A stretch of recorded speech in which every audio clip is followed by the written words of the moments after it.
Hey everybody, welcome back. So just last week talked about intensity and cultural and experiential intensity, and what I want to talk about today is kind of in line with that. It kind of marries up with that, as so many of these things do. And I got some good feedback on that video last week from people, not service members or first responders or veterans, as much as partners and people who know first responders and veterans, to basically tell me that helped shed a little bit of light into some of what, or help to bring about a bit of understanding as to what their partners or friends or family might be dealing with. So, that's awesome to hear, because that's exactly the point, is to try and drag a lot of this stuff out into the light, not just for us as those affected by it, but as those close to people who are affected by it.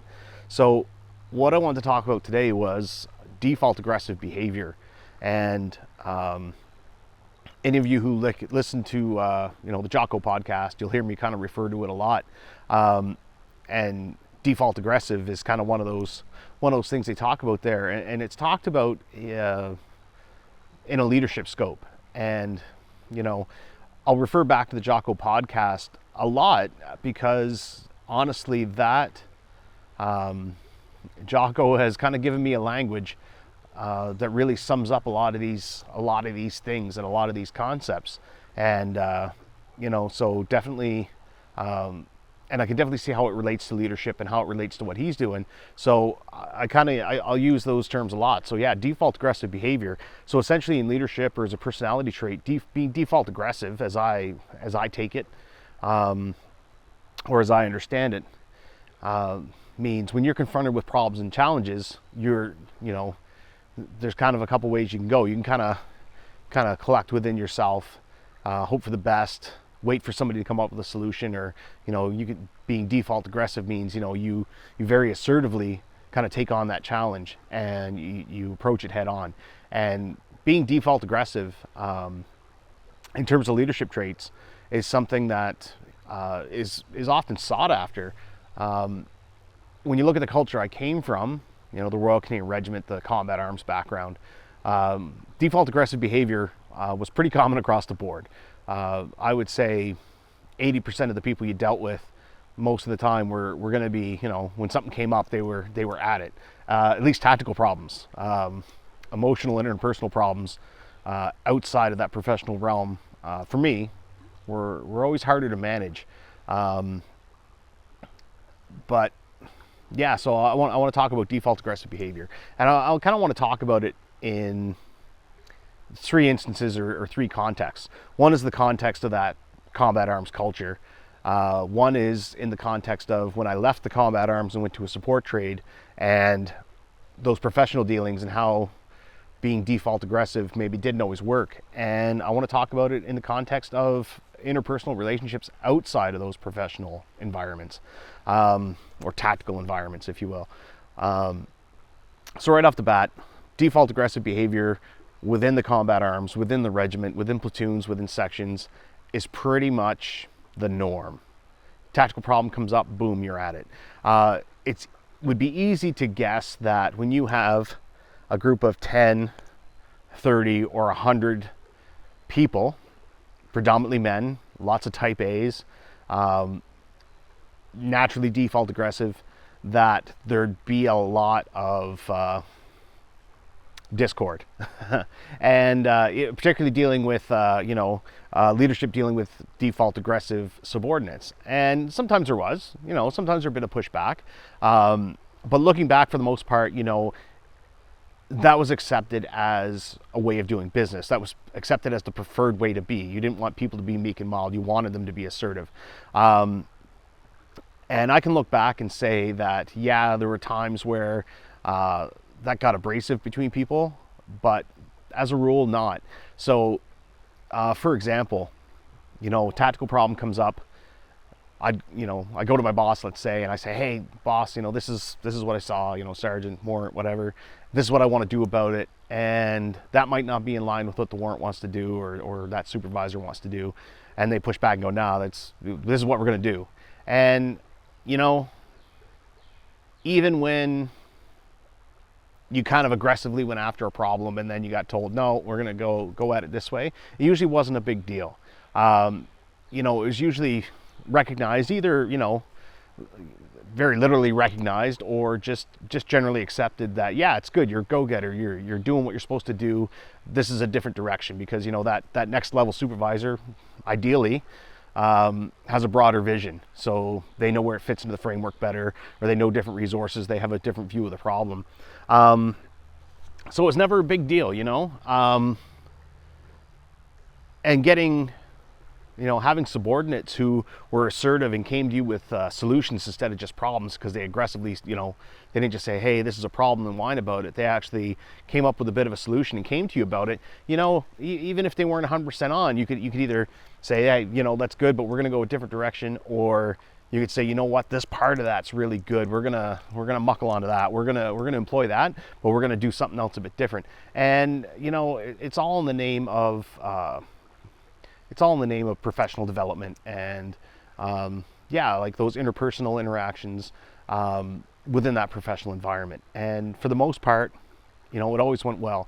There were times, without doubt, where I had leadership who would give me direction I didn't necessarily agree with, but at the same time, as long as they were assertive and as long as they were, you know, decisive, you could respect that, and it really wasn't an issue. When you had leadership that wasn't decisive and wasn't assertive is when that tended to be a problem. And that's where I'm going to kind of take you to that next evolution, stepping away from the combat arms and away from the infantry and going to a support trade, and then dealing with leadership, you know, and 17 years of conditioning from a very young man, that default aggressive is the way to go. And I kind of step into this environment where not everybody appreciates or understands that, and that was definitely cause for some friction. And I got a couple examples of that environment. So one, you know, and this is kind of these are both very specific to me, but I'm sure they're common to other people. So I'm in this new environment and I see a problem, I see an issue. And in this case, it's an issue I had a pretty strong reaction to. And, you know, I have this strong reaction, I just kind of, I go off and I reflect on it. And then I decide there's, you know, I determined that there was a bit of a knowledge gap. There was something going on that my supervisors and my superiors who didn't have the same experience as me weren't picking up on. And I felt like it was a big gap and it needed to be addressed. So I go in to work the next day. I go in early, kind of ahead of everybody else. And I gather the leadership, you know, there were 3 or 4 of them, you know, that I felt kind of needed to have that gap filled in. And, you know, I take them in a room and I say, okay, you know, here's this issue. This is what happened. This was my reaction to it. And this is where I see the gap. And this is where I see that this issue could happen again. And there's potential for it to be more severe. And, you know, in talking with them, you know, non-confrontationally, and basically coming to the determination that, yeah, there is a knowledge and experience gap there. You know, and not looking to cast blame, just saying, look, I've worked through what happened, but I feel like this has potential to be a problem down the road. Let's see if we can bring some awareness to it. And, you know, everybody in the room said, hey, you know, thanks for that. You know, it's good to have somebody to share those things with us. And, you know, it's good to have people on the team who are looking out at that bigger picture. And so, you know, I left that interaction feeling very good about it. And lo and behold, I find out sometime later that after they leave the room and go, you know, to their office, or after I leave the room, that one of the members of the training cadre I was speaking to essentially wants to have me charged with insubordination. So charged means, you know, it's a service offense. Basically said, I don't like the way he talked to me. I don't think, you know, as a corporal at the time, a corporal shouldn't talk to a master corporal or a sergeant that way. And that's where that default aggressive approach comes up against people who just aren't used to it. And, you know, I'll say the uninitiated, or they're just not used to that default aggressive approach. And to them, leadership's based more on position and rank and official authority than it is upon personal characteristics or ownership or any of those things that, you know, me as an infanteer, as a young private, was taught. You know, you don't know what's going to happen. You could go at the end of the day, you know, number 4 rifleman, and you could return to section second in command, you know, at the end of the day, because things went sideways. So it's that different outlook. And because they're not default aggressive, they're not assertive, even in that moment, that person felt that I had spoken to them in a way that was inappropriate, rather than put their hand up and go, okay, corporal, stop, and correct what they saw as a shortcoming or improper behavior in the moment. They wait till they're out of the room, or they wait until, you know, they're out of my earshot to bring it up as an issue. Whereas had I been in their position and a subordinate was talking to me in a way that I didn't feel was appropriate, I would address that right there in the moment. So yeah, very, very different approach. And again, I attribute that to that difference in ownership and leadership, and tying it to a position or rank or authority, rather than leadership being everybody's responsibility and something you want to encourage in every single person in your organization. It's just a different approach. So that's default aggressive, kind of coming up against more of a positional approach to rank and structure and leadership.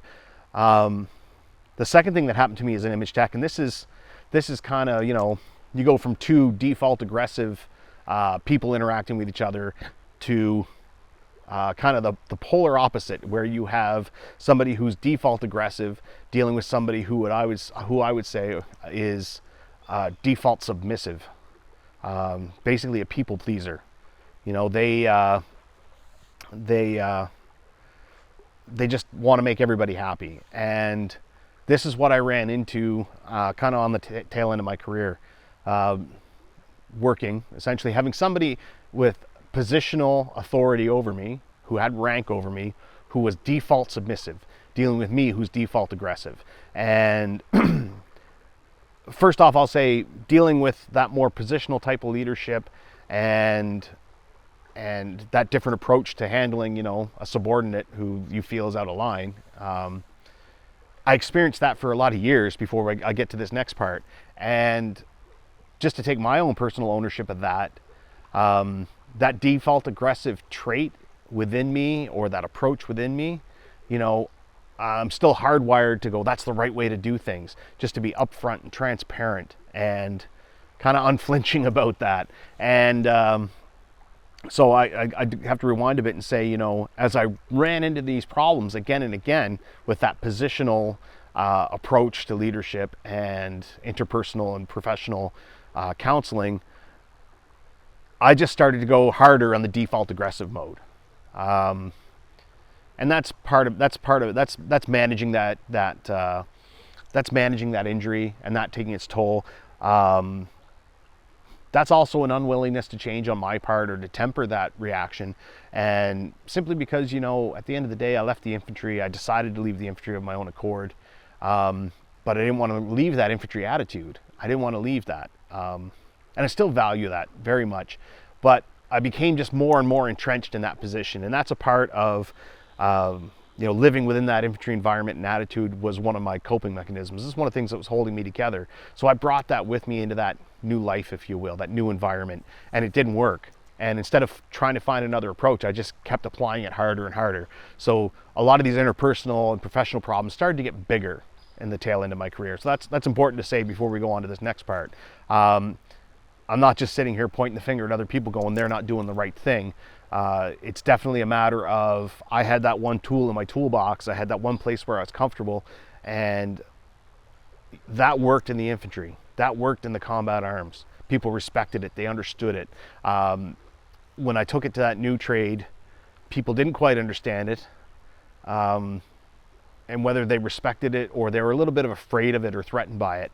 And instead of me recognizing that and saying, okay, I can temper this approach, I just pushed harder and harder in that direction, and that caused more and more problems for me and the people around me. So I definitely have to own that. I'm not sitting here saying, everybody else is doing it wrong. I definitely have my part in the wheels falling off that. But you go to that next level of when you're dealing with somebody who's default submissive in a position of authority, and it got to be absolutely terrible.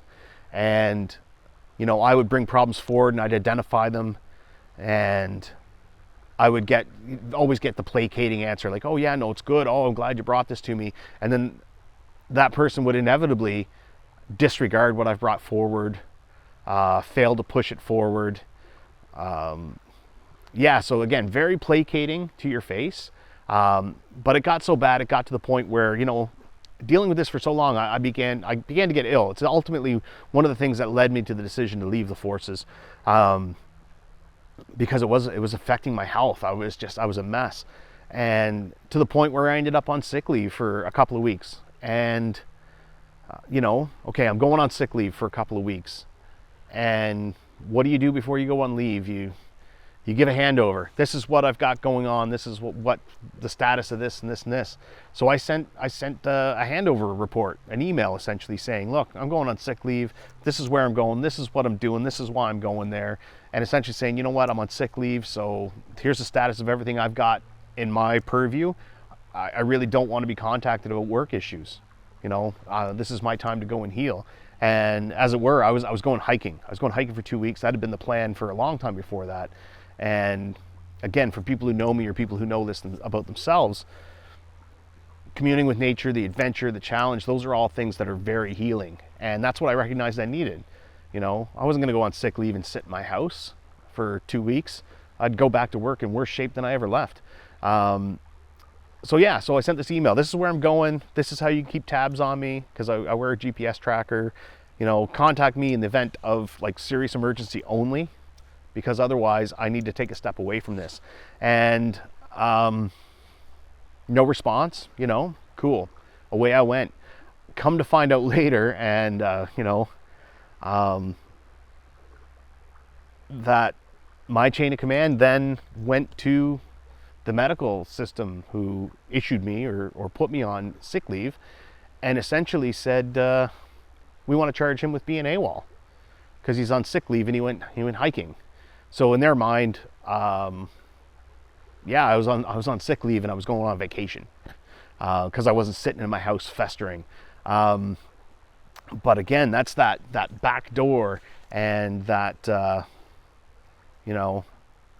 dealing with that positional leadership. But again, dealing with somebody who's default submissive, I saw this person would cave to me, would cave to clients who came in or people who came in to talk to him of the same rank. He just wanted to make everybody happy.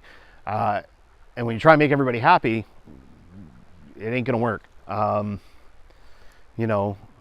So I'm looking to them for direction, saying, okay, what's my mandate? What are my arcs? What's my responsibilities here? And they say, okay, well, it's this and this. I say, okay, so I'm gonna act within these guidelines you tell me. And when somebody asked me, because I was an image tech and people get weird ideas about what you do, somebody would come with a request that was outside of those arcs, and I would, very directly, as I do, say, no, I'm sorry, that's outside of my mandate. I can't support that. And then they would go talk to my boss, who was a people pleaser, default submissive, who would then in turn say, no, yeah, we'll do that. And so getting thrown under the bus continually like that, just not supported. And that comes down to trust. You don't trust somebody who can't be assertive with you to be assertive with the people above them or around them to your benefit either. This created this huge gulf, and ultimately to the point where I probably started acting out like a kid, purposely doing things, almost, that whole crying for attention or crying for structure and direction. I'm going to say in the last 18 months of my service, that was me. I would intentionally push to try and get that. Well, I guess what I was really hungry for was that default aggressive response in return. I was looking to get a push, you know, I'd push something and I was looking to get like, no, stop, this is what we're doing. I was looking to get that decisiveness, and I was looking for leadership, and I didn't have it. The only one time that this individual decided to try and be assertive with me was completely inappropriate time, completely inappropriate approach. You know, trying to kind of play the tough guy at the worst possible time. And yeah, and honestly, the reaction to that was, again, everything, it just kept elevating, you know, and again, I just kept pushing that default aggressive behavior in that environment where it wasn't working. But, you know, it's like trying to cut a piece of lumber with a hammer, you know, just beat on it harder, hoping that it's going to come out the way you want it to, but it just keeps getting worse. And that's unfortunately where I was. So yeah, that's where that default aggressive behavior comes up against default submissive, and especially when default submissive holds the position of higher rank and authority. Yeah, and that whole thing just kind of devolved into a terribly toxic work environment right up until the time I left. So that's looking at that default aggressive approach within that combat arms environment and within the support environment. And yeah, I guess the next place where that default aggressive approach really became an issue would have been those interpersonal relationships outside of the professional environment, and particularly particularly when you got into relationships, you know, and yeah, domestic relationships, romantic relationships, partnerships. You know, I talked about the intensity, and there's definitely a couple other factors that marry in with this, but essentially that default aggressive approach doesn't work with your wife or husband. And again, it's that comfort zone, and it's that tool, and I would bring it home. You know, when there's a problem, when the kids have a problem, it's like, okay, here's what we're gonna do. Bah, you know, you just you kind of start barking orders, and even with the best of intentions, you know, I'm gonna teach the kids to take things head on, and you know, you get after it. And what you don't realize is when you're too default aggressive in those positions, you squash people. And you know, my partner would have a problem, and I'd be like, okay, yeah, this is what we're gonna do. And you know, you kind of end up taking ownership of everything for them too. And again, done from the best of intentions, and done from wanting the best and wanting to provide for the people you love, but you essentially take away their autonomy. You take away their freedom to make decisions for themselves, because you're just trying to get it done, and you're just trying to, you know, be the problem solver and the hero, you know. And in my case, struggling with post-traumatic stress disorder, operational stress injury, that infantry, that combat arms environment was my shelter. And default aggressive was the mode of operation there. So I wanted everything to be like that because that's where I was comfortable. And subconsciously, I think, you know, that's just, you know, you just keep hammering away at the same thing, expecting different results, and it just keeps getting worse and worse. And that's definitely where I was. You know, my personal relationships were dying. They were being smothered, and not because I didn't love the people around me. You know, I do. You know, the sad thing is I say I did because none of them are really around anymore. You know, it's not that you don't love them. It's, you know, you want the best for them, and you want to show that you love them. And the only tool you have is this default aggressive approach to every single problem that comes up. And every problem that comes up, you know, when that reaction kind of gets into hyperdrive, every problem that came up was huge and need to be dealt with now and needs all my attention and focus, and boom, let's get this sorted out and move on to the next thing. And yeah, you know, you squash people's spirit. You don't give them room to grow. You know, it's just you running everything, and they're just like, well, I guess I'm just along for this ride. And people get tired of it. and as well they should, unfortunately, but unfortunately I wasn't in a place where I was willing to look at that, and where I was willing to look at how that was affecting the people around me. So yeah, that's all part of the journey now, picking all that apart and figuring out, when it's appropriate to be default aggressive, and when it's appropriate to just sit back and say, okay, you've got this. You need anything, you come see me, or I'm here for you to support you, but you got to come up with your own solutions, and learning to truly support people without just taking ownership of what is theirs and just trying to solve every problem, or trying to assert yourself over everybody around you, whether it's done out of good intention or ill. It's eventually going to come to the same problem. And I guess I kind of I'll leave that for the next installment, because we're running late here. But yeah, that's that default aggressive behavior. So if you've got that person in your life, and again, I look at it from the veteran combat arms point of view. I know that exists within support trades too. I know there's all our type A's out there who that's what they do. And I guarantee police, fire, EMS, you're all folks who are, again, conditioned to essentially run towards the fire instead of away from it. You're conditioned in that default aggressive way to get after solutions and to complex and daunting problems. And I'm willing to bet that other people have had those same experiences as me. And if you have, I guess that's just my views on it. There's not really a lot of answers in this, maybe, just other than the fact that I've recognized that I need to find a new approach, and I've been working at that. And it's a lot of work to undo 23 years of conditioning and 17 years of managing an injury in this way that just kind of keeps shaping you more and more rigidly, instead of teaching you to be flexible.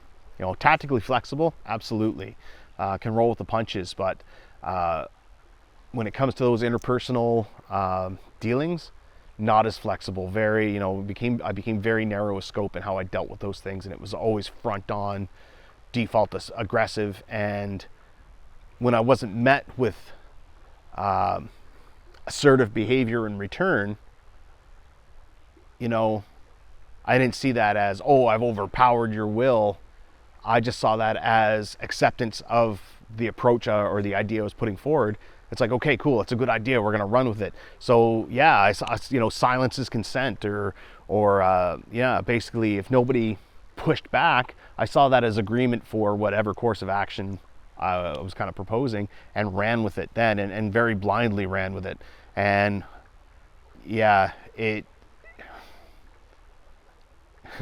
kind of cost me everything in terms of relationships. It's been a big factor in why those relationships didn't last, and I can see that now.